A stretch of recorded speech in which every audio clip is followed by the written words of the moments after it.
Ce genre d'image se répète ces dernières années pour la zone de police Bruxelles Capitale XL. Une zone récemment condamnée pour des faits commis en janvier 2021. La violence est devenue trop régulière pour le syndicat socialiste de la police. Il s'agit de quelques individus, une poignée, mais qui revient constamment dans les incidents sur plusieurs manifestations. Donc on n'attaque pas du tout le corps de police envers qui nous sommes très reconnaissants.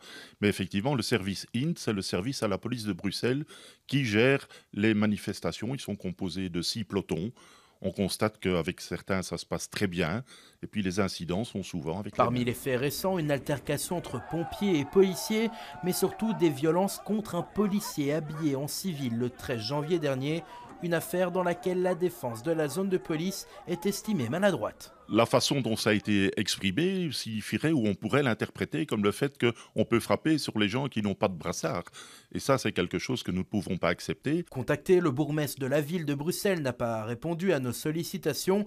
De son côté, la zone de police assure qu'une instruction en interne a été lancée et si aucune information ne peut pour l'instant être communiquée, leur position semble claire. Nous ne tolérons pas de comportement inadéquat au sein de notre corps de police, nuisant tant à notre profession qu'à la légitime confiance que tout citoyen doit pouvoir placer en sa police. D'autant que la violence entraîne la violence pour les syndicalistes. Les violences policières et les violences contre les policiers, c'est indissociable. Donc il faut donc casser à un moment donné cette dynamique, ce cercle vicieux, en prenant des mesures pour que le citoyen retrouve la confiance dans sa police. La problématique sera discutée en comité de base la semaine prochaine entre le bourgmestre de la ville de Bruxelles, les syndicats et les autorités policières.